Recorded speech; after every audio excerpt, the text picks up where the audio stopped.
Bom, vamos voltar agora com o segundo bloco. Estamos conversando com o Dr. Carlos Vasconcelos e a gente vai falar agora sobre os profissionais da saúde. Mas antes, eu queria fazer duas notações. Primeiro, você falou uma coisa muito importante, Carlos, que é sobre essa questão do planejamento. Quando a gente for até para negociar com os hospitais, se filantrópicos ou não, a gente tem que ter o planejamento na mão, a gente tem que saber do planejamento. E aqui a gente já abandonou essa de planejamento. Aqui, ó, o saneamento básico que a gente faz aqui, a gente teve uma luta danada, porque, na verdade, o que aconteceu? Apareceu uma empresa, Águas do Brasil, que fez uma proposta para o prefeito, ele queria privatizar, e privatiza aí, etc. e tal. Então, não tem essa preocupação do planejamento ser do Estado, sabe? Uhum. É, e aí e agora, ou seja, mais uma vez essa situação fica dramática quando você pensa na saúde, que pelo que você falou agora, a gente percebe a importância da prefeitura estar instrumentalizada para sentar numa mesa de negociação e saber o que quer, saber o que vai pedir, como é que vai gerenciar isso, né? E também eu queria falar que a diferença quando uma pessoa com experiência pega os dados e analisa, consegue fazer uma boa análise. Você acertou em cheio tudo que você falou, Carlos, tudo que você falou é exatamente o retrato que nós vivemos aqui. Indo para os profissionais de saúde, eu já queria fazer um gancho com uma outra situação. Nós temos aqui uma opção, aqui em Teresópolis e no Brasil, se a gente faz o gerenciamento direto de um hospital público, da rede pública, ou se a gente passa isso para uma organização social, para uma OS. E aí eu queria, se você pudesse, nos dar exemplos e fazer uma avaliação sobre o que é melhor, se é melhor você ter funcionários públicos ou se é melhor você ter uma OS que contrata quem ela quer, por onde ela quer. Evidente que, por sermos do pessoal, etc. e tal, e eu sou funcionário público, eu tenho experiência com esse tipo de debate, eu acho que existe uma, uma capacidade gigantesca de você fazer um bom trabalho quando você tem um servidor público. Ele é menos alvo de pressão, ele não vai ser subserviente a qualquer um que chegue e mande ele fazer uma coisa ou outra. Isso dá uma certa estabilidade. A estabilidade permite que ele consiga exercer sua profissão com mais autonomia, digamos assim. Entretanto, o que é muito colocado na sociedade é essa de que essa estabilidade impede que você tenha uma gestão mais eficiente, porque aí o cara faz o que quer, etc. e tal. Se você pudesse tecer algumas palavras aí sobre essa relação OS Vamos e embora. poder público e o servidor nisso tudo, eu agradeço demais. Vamos lá. Então, primeiro, essa questão das OS, ela surgiu dentro de uma proposta de privatização do Estado que surgiu no governo Fernando Henrique Cardoso, por meio do ministro Bresser Pereira. Acho que várias pessoas lembram dele, né? E qual era a lógica? Era a lógica de um modelo de Estado em que o Estado ele se resumiria, em termos de seus trabalhadores, às funções que seriam próprias do Estado, ou seja, não são funções para atender o cidadão, são funções para proteger, para blindar o Estado do cidadão. Né? Então, é a Procuradoria que é quem vai defender o Estado das ações judiciais que ele sofre. É a auditoria para fiscalizar o gasto do que o Estado faz. É a controladoria, que é também para verificar se os gastos estão seguindo a norma administrativa. Né? Mas, do ponto de vista da execução das funções do Estado, que é a prestação de serviços na área da seguridade social, saúde, educação, assistência social, essas teorias elas iam para o lado do Estado mínimo. Eles entendiam que o Estado era ineficiente para fazer isso e que essas deveriam ser tarefa da iniciativa privada. A partir daí, começaram com a lógica de privatização e surgiu a ideia das organizações sociais, que seriam organizações sem fins lucrativos, que teriam motivações, que sinceramente eu não consigo entender quais, de prestar serviços ao Estado, mediante uma remuneração que não visava lucro, e administrar bens do Estado. E aí, na saúde, isso foi muito forte. né, em sentido, você montava um hospital, montava uma UPA, montava uma unidade de saúde e terceirizava a gestão. Com que lógica? Não.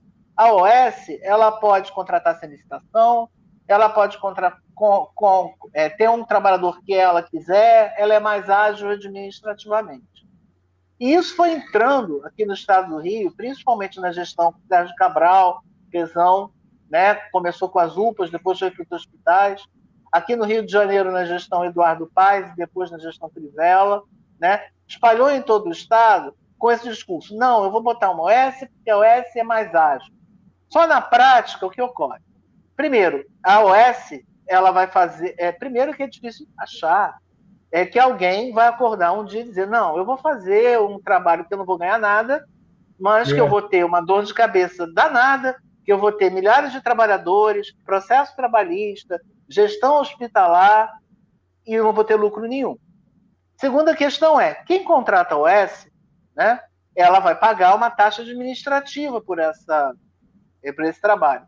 Então você já tem um gasto a mais, que é, você paga o gasto de pessoal, o gasto administrativo e também uma taxa de serviço, que é a taxa que vai, por exemplo, instituir conselhos administrativos das OS, que aí a gente tem inúmeros exemplos de pessoas que eram conselheiras que ganhavam 50, 70 mil reais por mês para simplesmente lá assinar um papel, né?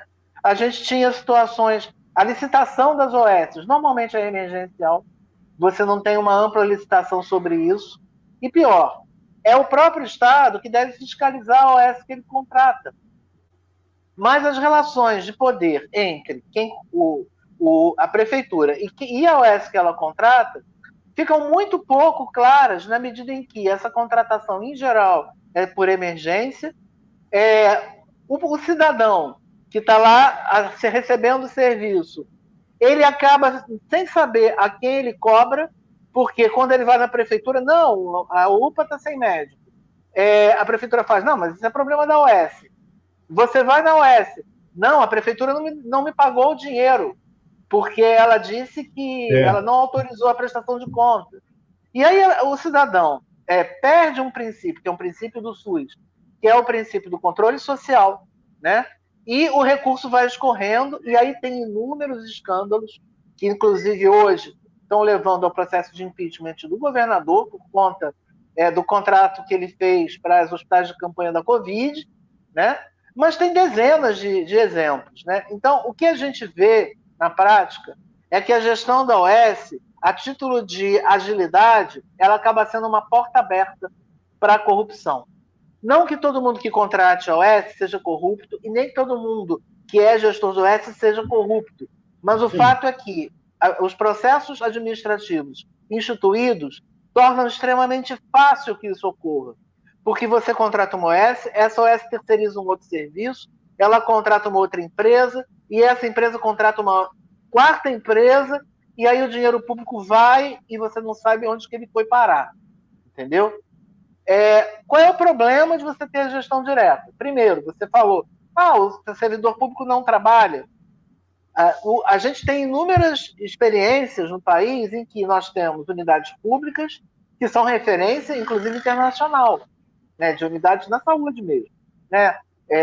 O Instituto Nacional do Câncer, os hospitais universitários e tudo mais.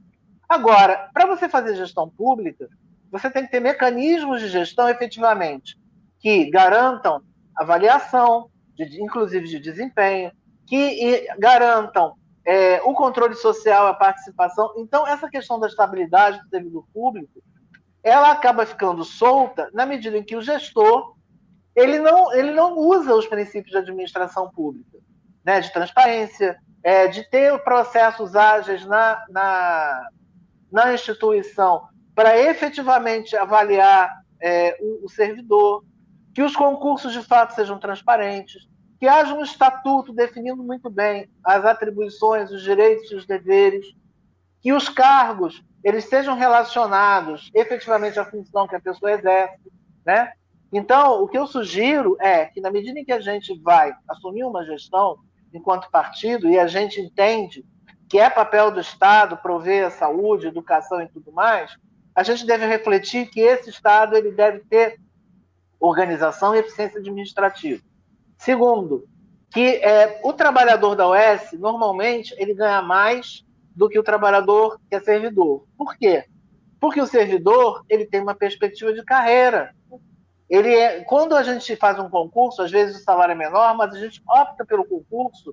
Por quê? Porque a gente tem uma perspectiva que a gente vai se desenvolver naquela empresa, que no caso é a prefeitura, que ele vai ter ao longo do tempo, se ele tiver um bom desempenho, ele vai poder ascender na carreira, que ele vai ter processos de educação permanente, e que vale a pena as instituições investir nele para que ele melhore seu desempenho, porque ele não vai embora no dia seguinte, como acontece na gestão terceirizada, porque hoje o que acontece na UES, muitas vezes é isso, você arruma alguém para, por exemplo, na área médica, dar um plantão, só que você não vai investir no treinamento dele, porque hoje ele está ali e amanhã ele já foi para um outro lugar ou para um outro município, né?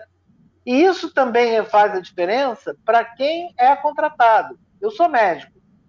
Eu vou investir num emprego, que é um emprego precário, que muitas vezes eu não vou receber em dia, que eu vou, hoje está aqui, amanhã aquele contrato da UES com a prefeitura, o secretário briga com o dono da UES, acaba o contrato, eu tenho que ir para a Justiça do Trabalho para receber, ou eu sou demitido. Eu estou falando enquanto médico porque eu sou médico, mas essa é a realidade. Ou eu tenho que ficar o tempo todo negociando com o vereador do bairro, ou com o secretário, porque se eu não tiver uma relação de clientelismo com ele, eu vou acabar sendo prejudicado e sendo perseguido. Então, o que a gente defende, né, enquanto partido, primeiro, a gente defende que o SUS, né, é a política de saúde, já tem 30 anos, é a política que a gente entende para a saúde, e que essa gestão ela deve ser estatal. Agora, isso não é uma coisa que a gente faz de um dia para a noite. Isso é uma coisa que envolve uma organização. A organização da administração pública, a permanente negociação com os trabalhadores por mesas de negociação permanente nos sindicatos, a negociação com a população e, principalmente, o planejamento. Não adianta eu ter uma prefeitura que faz gestão pública, mas transforma a prefeitura num cabide de funcionários, se você não tem capacidade financeira para manter esses funcionários com salários dignos. Porque aí o trabalhador fica no engano que eu gosto. Você não me paga e eu também não trabalho, né? Então, esse planejamento deve ser feito. Além disso, dentro do SUS, a saúde e o município não é uma ilha. A gente tem os recursos do município na saúde, que o município tem que investir no mínimo 15% do seu orçamento em saúde, e a realidade é que a maioria investe mais do que 15%, bem mais, por conta das demandas que são colocadas.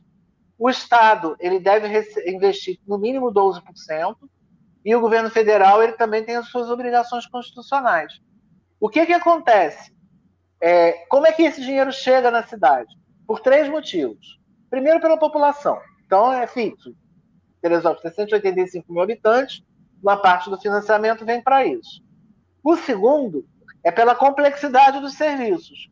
Então, se, por exemplo, Teresópolis não tem nenhum serviço dentro do SUS, não tem hospitais especializados, não tem UPA, mesmo que seja conveniado, mas não tem, esse recurso ele vai para outros lugares. Então, por exemplo, hemodiálise. Eu não sei se eu tenho hemodiálise em Teresópolis, você sabe? Público, não. Mas tem conveniado? O pessoal faz diálise aí? Não ou vai para outra cidade? Muito bem. Que tenha. Se tiver, o recurso para isso fica em Teresópolis. Agora, se não tiver... privado conveniado. Sim, porque aí o município contrata, esse recurso vem para o município e o município paga mediante contrato. Agora, se o município não tem, essa parte do financiamento vai para onde o cidadão de Teresópolis é atendido. Entendeu? E um terceiro componente de financiamento é o desempenho. Então, vamos, por exemplo, à atenção básica. Teresópolis tem uma cobertura baixa, 32%. Então, ele só recebe recursos de atenção básica quanto a desempenho referente a esses 30%. Os outros 70% não está recebendo. Segundo, se a unidade ela não tem uma estrutura que faça os procedimentos mínimos, vacinas, curativos, ações educativas, acompanhamento de hipertensos e diabéticos, sistema informatizado, regulação, quer dizer, encaminhamento para consultas especializadas, uma série de questões que envolvem a qualidade do serviço. O que acontece? Esses recursos também não vão para Teresópolis. Então, na saúde, o município ele fala, mas não tem dinheiro. O município ele pode ampliar as suas receitas por meio da qualidade do atendimento. Então, é uma questão que vai, assim, um ajuda o outro. O município tem pouco recurso porque atende mal. Se ele qualifica o atendimento, os mecanismos de financiamento do SUS permitem que os recursos de transferência estadual e federal eles venham em maior quantidade do município. Se o município não tem um bom controle e avaliação com a rede privada, que é o caso aí que vocês têm os hospitais privados, se ninguém faz fiscalização, se o prestador privado atende coisas que o município não precisa e o município vai pagando sem necessidade, o que acontece? O dinheiro para o que é necessário não sobra, entendeu? Então, é tudo uma questão de planejamento. Agora, esse planejamento ele não deve ser da cabeça do gestor. Ele deve ser ascendente, ele deve surgir lá das comunidades mais afastadas, ele deve privilegiar o princípio da equidade, que é o princípio de que a saúde não é igual para todo mundo. A saúde ela deve ser o serviço ele deve ser maior e mais qualificado para quem mais precisa. Então, se você tem uma parcela da população rural, tem mais dificuldade de acesso, idosa, pessoas que são naturalmente discriminadas, pessoas em situação de rua, população negra, essas pessoas elas não têm que ter um acesso e têm que ter um serviço mais qualificado. Por quê? Porque elas necessitam. Pessoas com deficiência, se elas não tiverem um olhar diferenciado, elas não vão conseguir ter um acesso à saúde nas necessidades delas. Então, equilibrar isso é o papel do gestor. Agora, e como é que fica essa proporção, né? A gente tem na educação, por exemplo, também funciona assim, né? Quanto mais alunos matriculados, mais verba você recebe dos governos federais e estaduais, maior é o repasse para o município, né? Na saúde você está colocando que é assim também, quer dizer, quanto maior é o repasse que é feito para o município, né? Você está aí, Carlos? Tô sim. Você está congelando. Não, agora está bem. Pois está dando. Mas, por exemplo, como é que é essa proporção? Eu também, o município também tem que despender algum dinheiro para cada novo atendimento que ele faz, ou o recurso que a gente recebe do Estado e da União, ele paga, digamos, integralmente? Nós não temos um serviço de cardiologia aqui, por exemplo, público, né? Então, a gente tem que fazer, no final das contas, para a cardiologia, acaba mandando muito para o Rio também. Mas vamos supor que a gente crie um centro especializado aqui, que é um serviço caro, né? Tem os exames que também não são baratos, etc. A gente receberia, digamos assim, quantos por cento disso a gente recebe pelo SUS, por exemplo? Então, isso depende do financiamento de cada serviço. E aí entra a dificuldade. Para você montar serviços próprios. Se você monta um serviço muito grande e esse serviço ele fica ocioso, em geral ele vai dar prejuízo, porque você vai estar mantendo uma estrutura que não vai estar atuando, entendeu? Por outro lado, se você tem um serviço que você faz de acordo com a necessidade, pactua com os municípios vizinhos para que ele seja um serviço, no caso, um serviço de alta complexidade regional, entendeu? Você aí pode compor para que esse serviço, ele efetivamente, entre aspas, se pague, entendeu? Porque você tem aí recursos para isso. Agora, o SUS tem inúmeras deficiências, a gente sabe do subfinanciamento. Então, tudo, na verdade, você tem que suar a camisa, né? Então, vamos pegar um caso bem específico. Você falou a questão da cardiologia, né? A gente tem alguns municípios que têm serviços de cardiologia grandes, e que são referências para outros. Por exemplo, Vassouras.